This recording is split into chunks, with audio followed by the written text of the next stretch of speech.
রাত্রিবেলায় পড়াশোনা করে উঠে ভাতের সঙ্গে ডিমের অমলেট খাওয়ার ইচ্ছে জেগেছে। এখন বাজে মোটামুটি 10টা 35।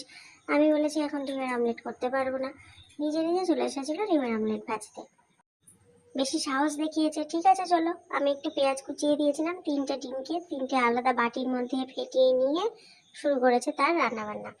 এইটুকু টাইম গ্যাসের সামনে দাঁড়াতে না দাঁড়াতেই গরম লেগে গেছে, খুঁজতে গেছে হাত পাখা। অমলেটটা উল্টাতে হবে, তাই জন্য হাত পাখাটাকে রাখার আর জায়গা নেই, ঠাস করে মেঝের মধ্যেই ফেলে দিয়েছে। প্রথম অমলেটের একটা পার্ট ভাজা হতে না হতেই তার এত গরম লেগে গেছে। তাই আমি বলছিলাম যে দেখ তাহলে আমাকে কত কষ্ট করতে হয়, তাই একটু আমাকে আবার হাওয়া খাইয়ে দিল। মেইনলি দুখানা অমলেট বানাবে আর একটা ডিম ভুজিয়া বানাবে, তার মধ্যে হাওয়া খায়, নাচ করে, কত কিছু করে।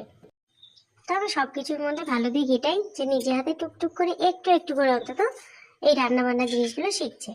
এবারে হচ্ছে আমার জন্য ডিমের ভুজিয়া।